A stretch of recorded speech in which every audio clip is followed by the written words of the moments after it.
Hello everybody, I'm Raphael Perry, and it's time for some more Baldur's Gate 3 Early Access Edition.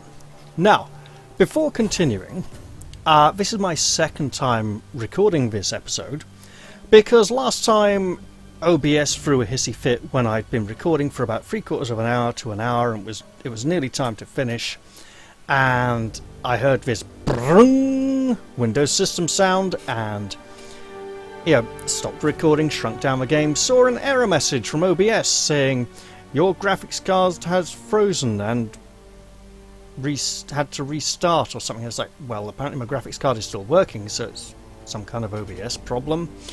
And the whole recording was corrupted and couldn't be used, so I have to do it all over again. Now, there are some upsides to this. For example, I learned that all of these level 2 spells that I had prepared didn't automatically go onto the hotbar.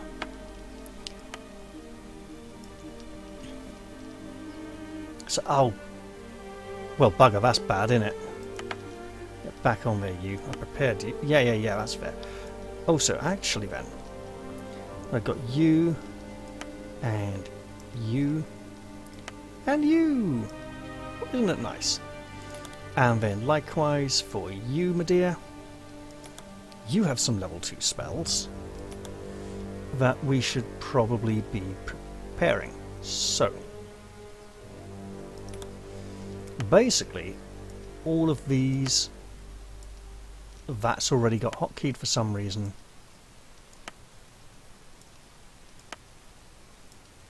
There we go. Also, I should add that these level 2 versions of level 1 spells, apart from the numeric effect, they're virtually identical, and that is slightly confusing. So maybe the lock prevents new prepared spells from going onto the hotbar, or new abilities. I don't know, I haven't the faintest clue. See, I thought the lock was to stop me dragging the window around the screen, but if it actually does stop new things going on there, I should probably unlock them again. Right? Just to be on the safe side. So yeah, I've played an entire session. This isn't brand new. I'm returning to the ruins here, and oh god, for a moment there, it looked like Lae'zel was semi-T-posing and I was confused. So yeah, we are going back to the ruins, and I'm going to go through what I've done before, and I can't highlight this again now, because apparently there's a tree or bush in the way.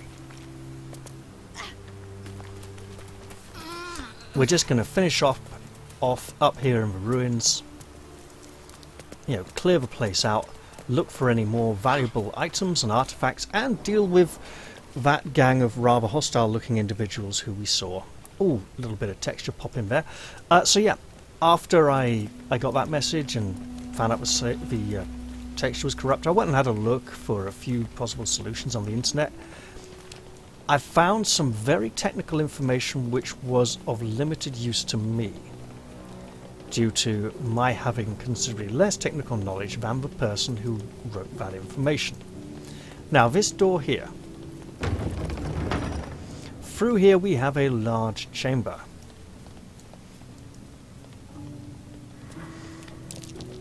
Something over there. In this large chamber, we are finding vents. I can't see any way to disarm it. If we want to I can't see any way to disarm it. disarm these vents, we should probably bring our rogue. Here are some bones that may rise to do nasty things. Here's a great big sarcophagus we could try and open, but the vent is likely to gush forth some kind of poisonous gas when we do so, so that is not ideal.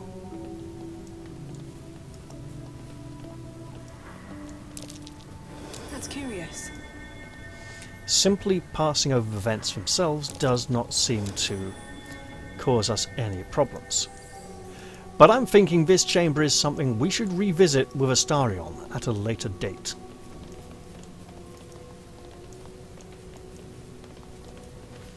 although this could contain something quite valuable.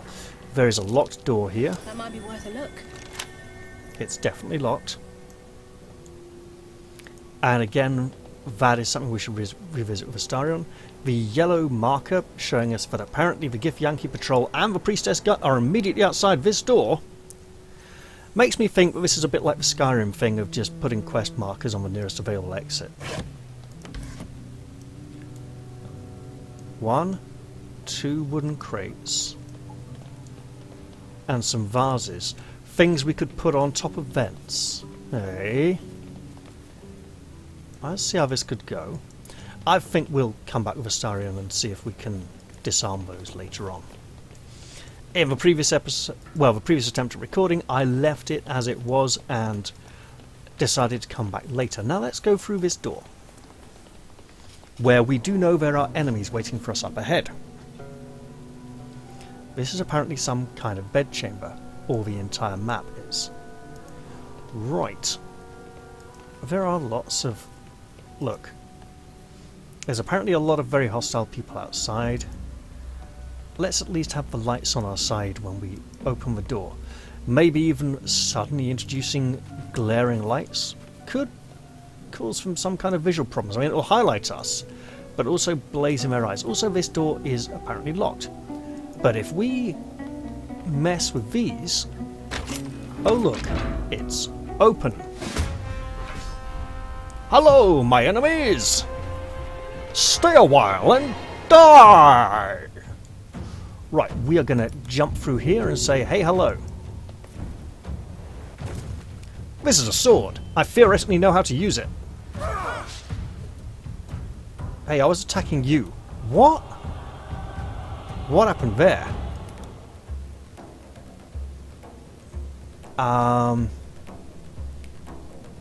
His main attack.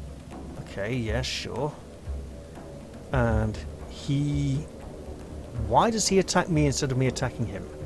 That feels very odd. I would like to rectify this situation. And try again.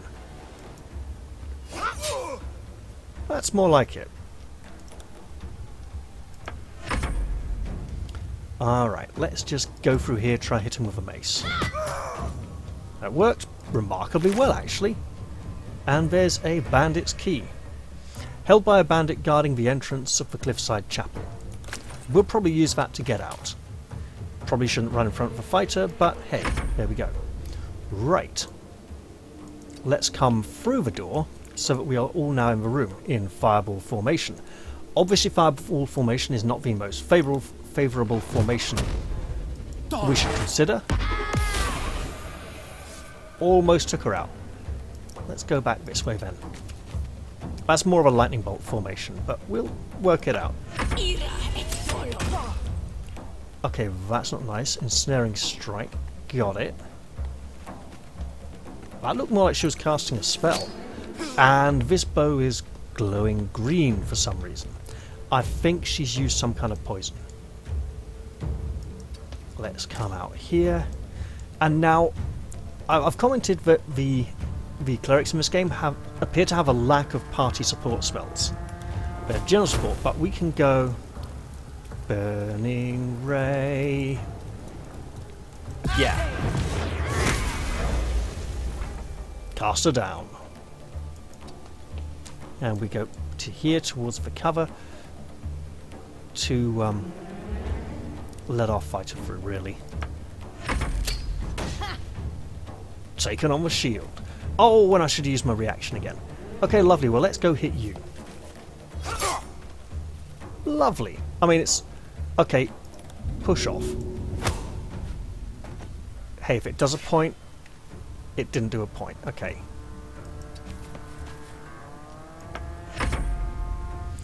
So we're making good progress here. Okay, maybe not quite so good. Let's see if we can push them back again. We can. Excellent. Look, it creates space and lets us move around a bit more.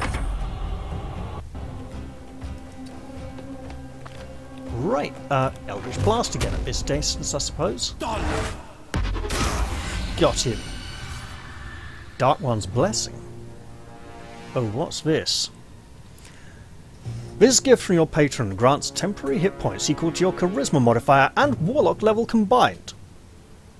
So, free. Why would... Actually, no, that's about... I'll have to check after the fight. I'm pretty sure he had more than 21. More than 15. Okay. Basic poison. Yeah, she's definitely fighting dirty. And we don't like that poison. So let us totally do some healing. Hey you, get healed. We don't like this great big puddle. It's oil. Yeah, let's not.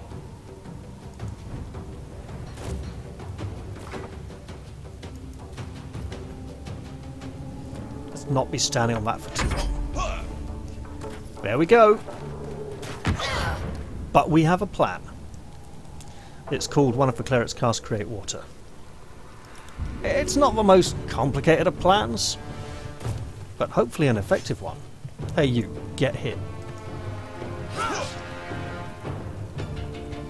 And I apologise for this in advance, but because of the previous recording issue, I'm going to have to do a paranoia check.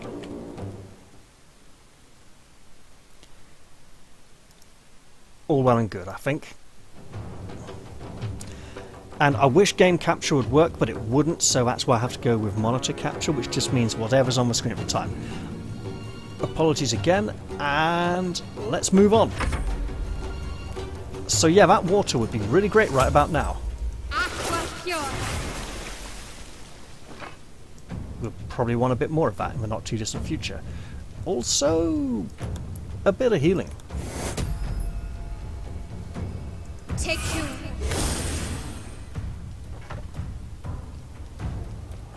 There we go.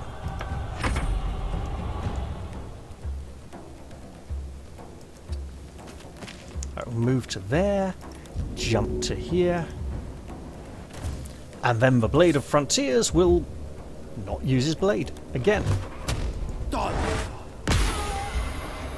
I tell you what, this is working out a lot better than last time because now I can actually have my level 2 spells hotkeyed. Whereas previously I was kind of trying to work out how to hotkey them mid-fight, and it did not end well. I mean, we all made it out okay, but poor Will here had a bit of a hard time. Okay, that'll do nicely. And then if we move on up to here, and then let's say, you know what? Yeah, I can get 2 of you. Can I get you without? Yes, I can. Without hurting my friend. It's lovely when things work like that. Oh, we are at a level 2 spell slots. That's a shame.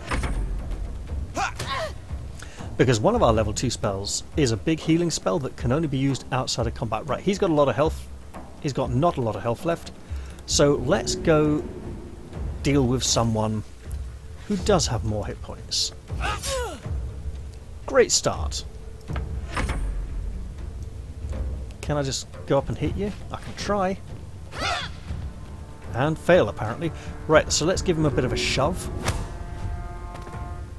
Hey, knocked him down and he gets straight back up again. Okay. Interesting little run through there, but I'll take it. I should use that Misty Step more as a bonus action. Right.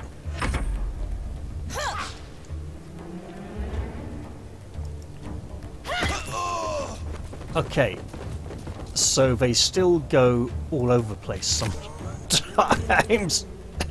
I'm just going to go loot this one now. That fight over there is pretty done. Right. There we go. You fight well. Perhaps our survival isn't such a distant prospect. Lizelle, could you just please loot this bloody body? There we go. So interesting, they had a drow in their mix. Let's see what else we can just totally rummage through in here. So we can light that. So it is pretty dark, right? And it would be nice to make this a bit more pretty for you people to look at. Well, now that we're in here and we have the Bandit Key,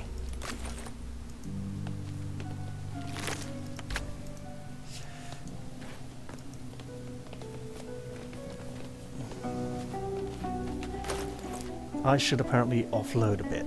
Let's give some of this to Shadowheart and Will.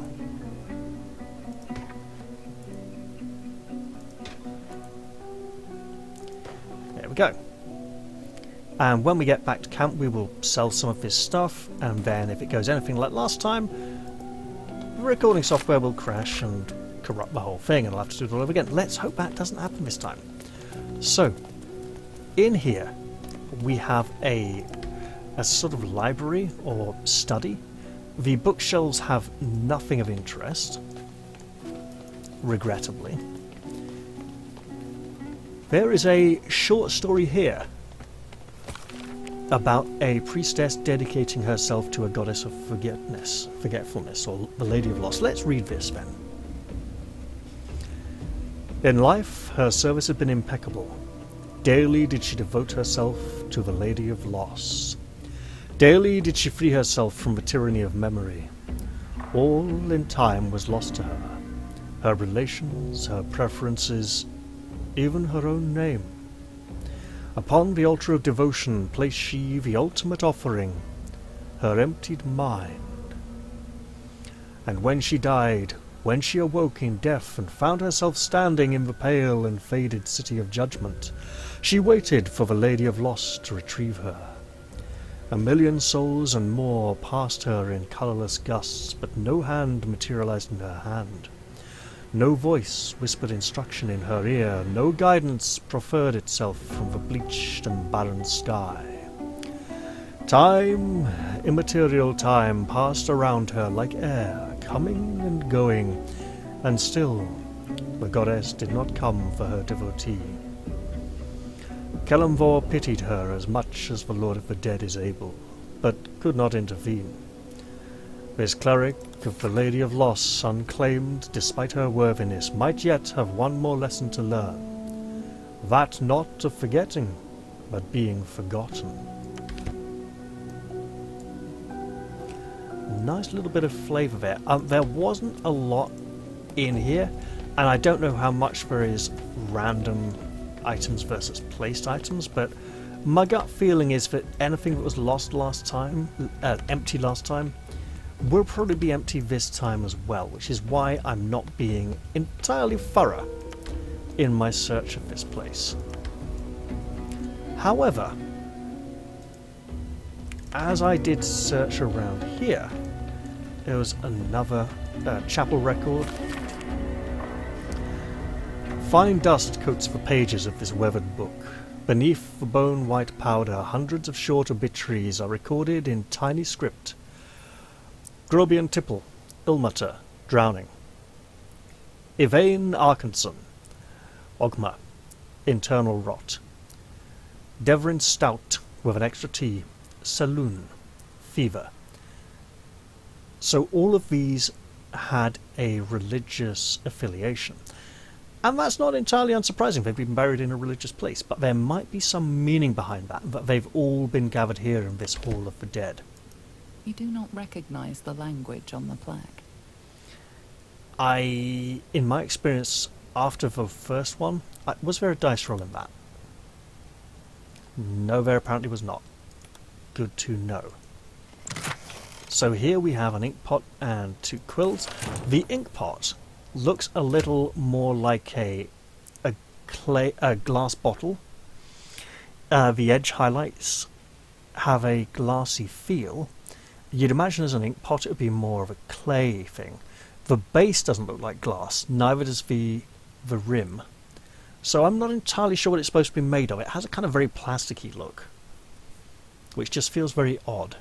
I mean, if it's supposed to be full of black ink and is glass and see-through, then the black middle from like the lip of the vessel down to the base would make a kind of sense. there's no examine to see what it's made of.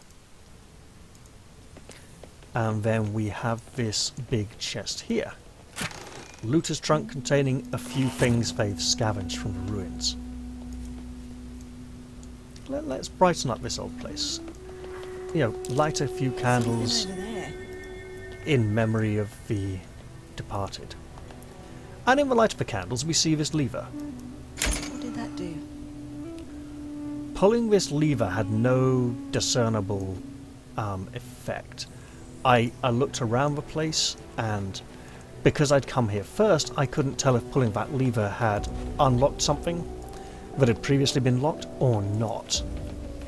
However, when I got down here at the end of this hallway, I found this door to be shut. Now previously, this lever had opened this door. Hello, door. There we go, right? Now I'm going to go back and pull this lever up this end. These ones are already lit. I presume the looters lit them. So there you go, dynamic storytelling through environment. And now we shall see if that door is once more closed. Because if that's all this lever does, that'd be a bit of a disappointment. Where are we?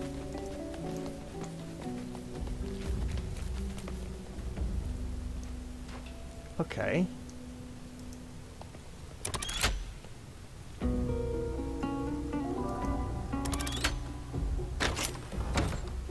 Odd.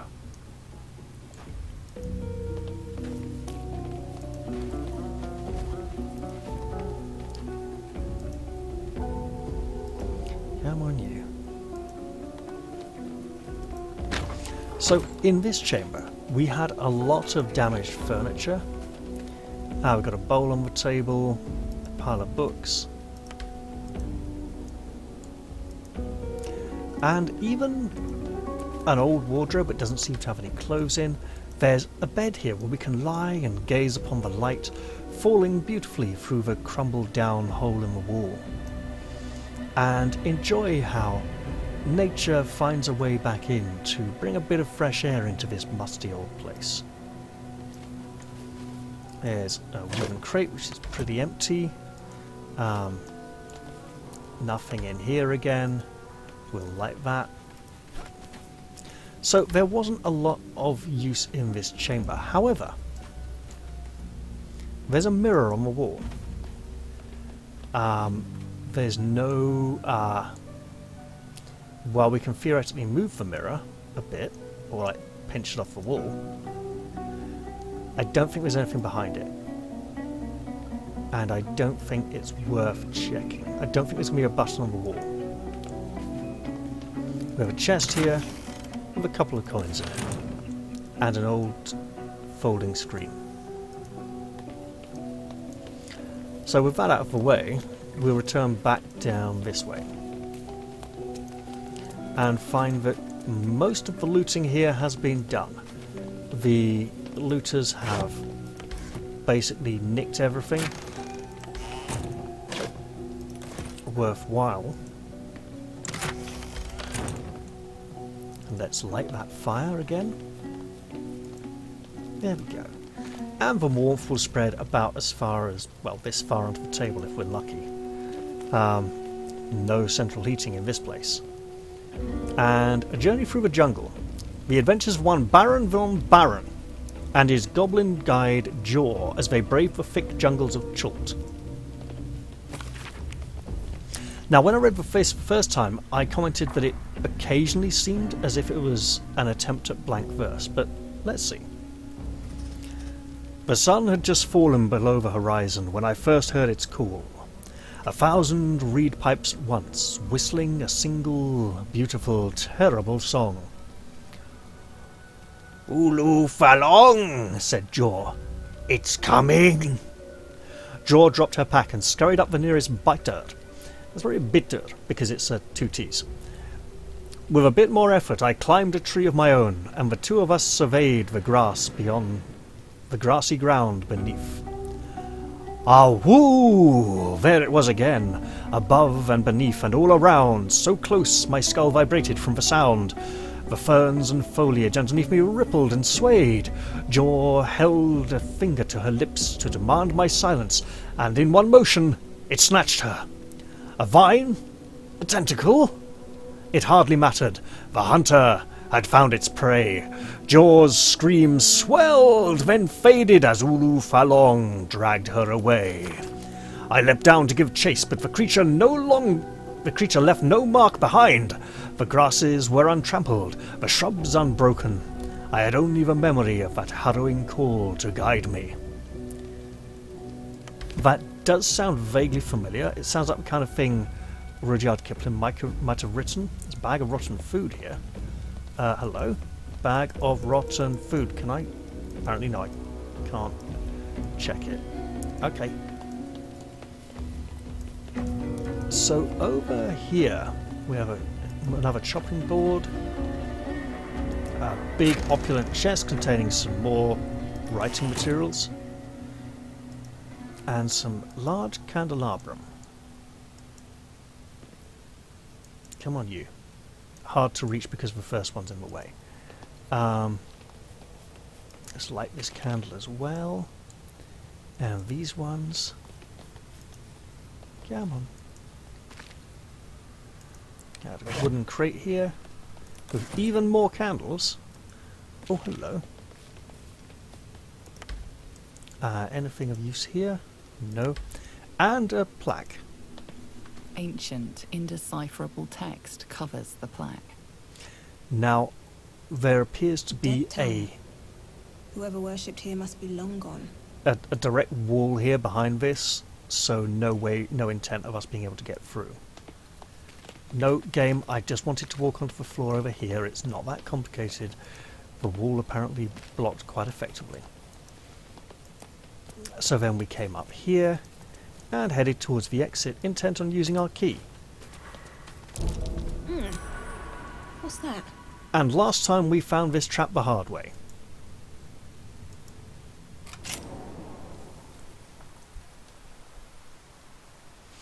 Jariavel has taken the Bandit's Key from Shadowheart using magic pockets. Yes, we have the Divinity Original Sin magic pockets.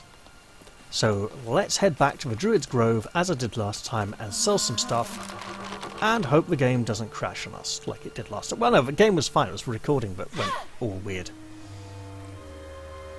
Okay, come on. There we go.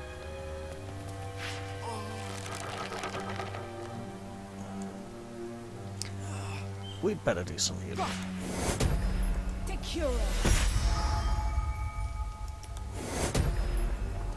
He's not invalid, he's right over there.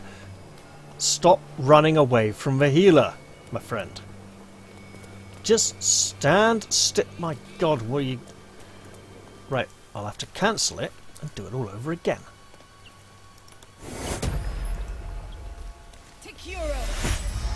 What a nuisance that was. Right. No, I can reach. It's right here. Game, you're being cruel to me. Oh dear. So there's been some interesting discussion about the character creator recently. I have some thoughts of my own that I don't really think are that worth bringing up, to be honest. There was a bit of a comment from the developers, like, hey, we gave you all these options in the character creator and most of you just created this rather bland looking chap. And, well, you know, the character creator did strike me as interesting, right? There were lots of funky options to play with.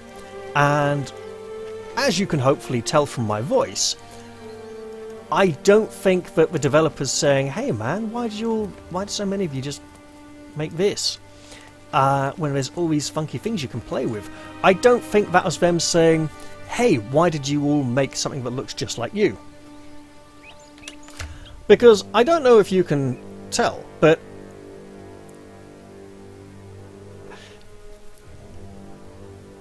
this woman here is not an exact representation of the kind of body you would find attached to my voice.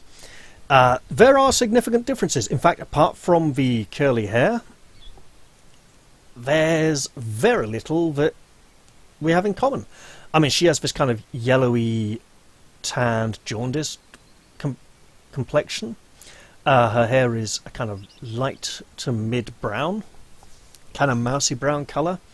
Also, it's rather straighter than mine. She doesn't have a beard, or a man's body. And I haven't been this skinny since I was around 22 or 23. I got my middle age spread very early and haven't been able to shift it since.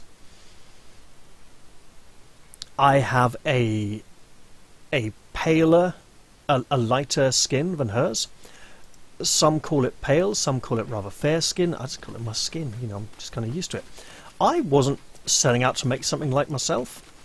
If I'd wanted to, I would have created a rather different looking character. So when it came to the character creator, I enjoyed a lot of the options.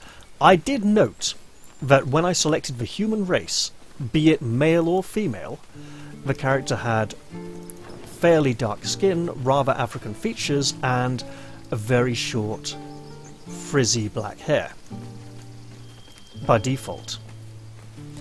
And, however, unlike Mass Effect 3, in this game it is possible to create some very fair-skinned human characters. Whereas Mass Effect 3, you could only have pale skin if you were a woman for some reason, which felt like a bit of a bias. So I did wonder if there was a slight bias there in terms of pushing people towards being like, hey, this is what your normal default average human looks like. And looking for steel?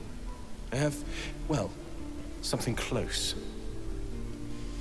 And to that I'd say, well, maybe, but there's lots of other possibilities as well. And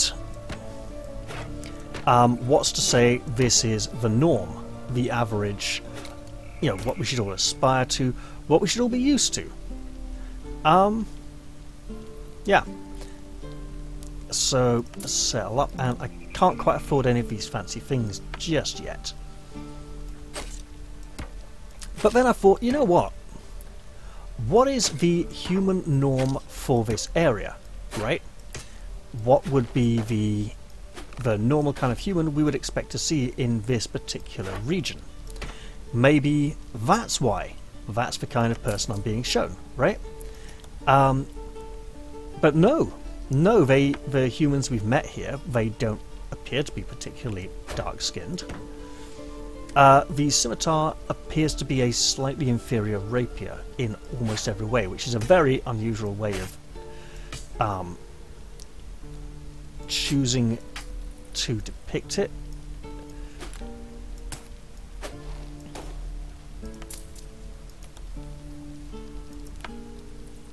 And then we can sell this and this.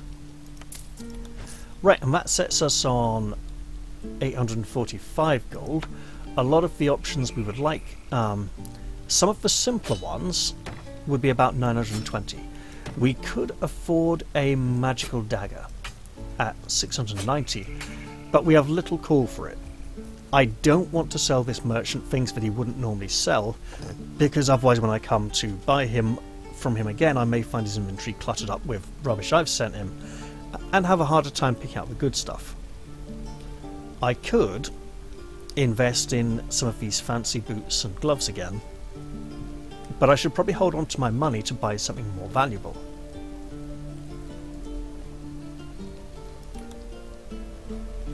Now, with that in mind, someone appears to have abandoned a crossbow. And it's been there for ages, and no one's really tidied it up. Same goes for this torch. So I'm going to tidy up the place a bit.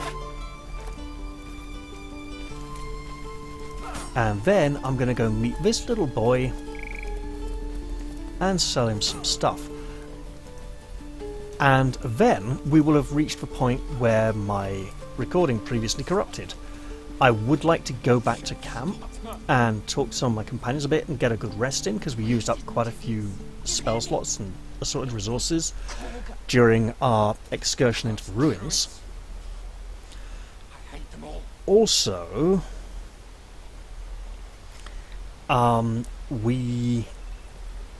had a little discussion on something to do with so companions. I haven't spent a lot of time talking to the companions yet, and I would personally love to talk to them a bit more, get to know them a bit better, know more about them, right? However, I've been kind of holding off on that a little bit so that I don't completely burn out and so that there's something new to look forwards to later on. So I've been kind of pacing myself. Back. Look to buy, sell, or what? Yeah, absolutely. I want to sell you some stuff. I will sell a dangerous pointy ring that could do some serious damage if I punch someone with it, and a not so dangerous, not so pointy ring that would do a lot less damage. I'm holding on to this because it's significantly lighter than this and there's only a 1 point of armor class difference, so I might absolutely switch back.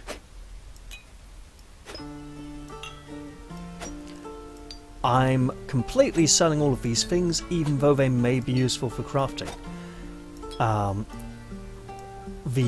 have noticed that the blacksmith's anvil is interactable, and so that is something I should probably look more closely at in the not too distant future, and all of these gems may be useful for that. However, at this early stage in the game, simply selling stuff, I'll hang on to the bones, okay, and the skulls, but simply selling stuff is probably a pretty good idea. Right, let's settle up and leave, and now we probably don't have very much to sell them at all.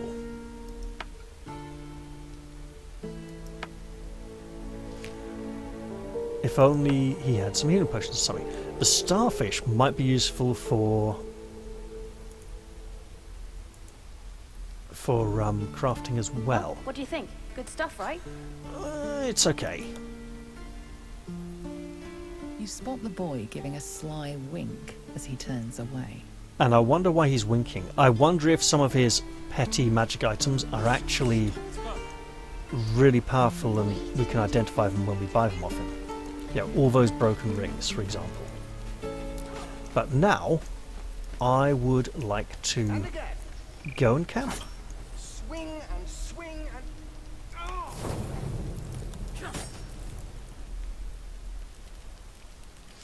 And we're back at the campsite, and Will would like to speak to me. I should totally talk to him. Also, Gale, you are blatantly getting back in the party very soon. I was watching you at the Grove Gate. You spilled enough goblin blood to fill the Chionthar. Where'd you learn moves like that? What's for Chionthar? It's a blessing from the outer planes. No, it's a blessing from the gods. Years of discipline. No, I'm playing a cleric. My might is a blessing from the gods. Your gift is near blinding. Your deity must have blessed you twice over. The blade's not often keen on sharing his glory. But if he has to, better it be with a champ like you. I'm pretty sure I've asked about this already. I'm not sure. That's very greedy and egotistical. You know what? You weren't bad either. We'll make quite the pair in battle. Then let the forests part and the rivers still. Legends approach. Now, let's get some rest. I do my best goblin killing at sunup. Oh, I don't doubt it. Now, Lady Shadowheart. Oh, yeah, so. I'm seeing lots of neutral approval. I should really try and work on that a bit, because I don't know if approval will help in the long run. Something the matter? Yes, your tone of voice when you asked if something was the matter.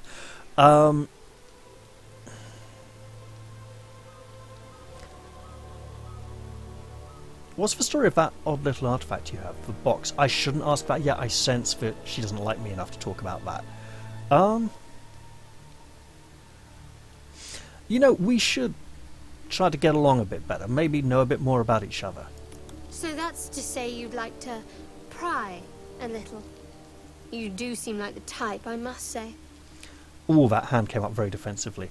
Hey, well, you know, no need to take offence, you know, it's just a thought. Just an observation, no offense taken. See, we're learning something about each other already. For instance, you're a quick-to-anger type, aren't you? Even less self-control than brains.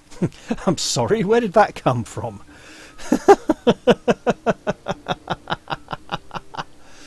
You're just trying to goad me to avoid talking honestly. What are you hiding? Me? I'm not hiding anything. I'm merely sharing as much as you deserve to know. And right now, you've reached your limit. Let's talk about something else. Very well. So be it. Oh, yeah, hey, yeah, let's talk about something else. Matter? You should stay back in camp. I'll journey with the others for a bit. I'll look for you here if I need you again. If you're sure. Yeah, I'm sure. Fine. I'll be here whenever you rediscover your taste in company. So about taste in company. Lae'zel, you've been doing great just recently, you know.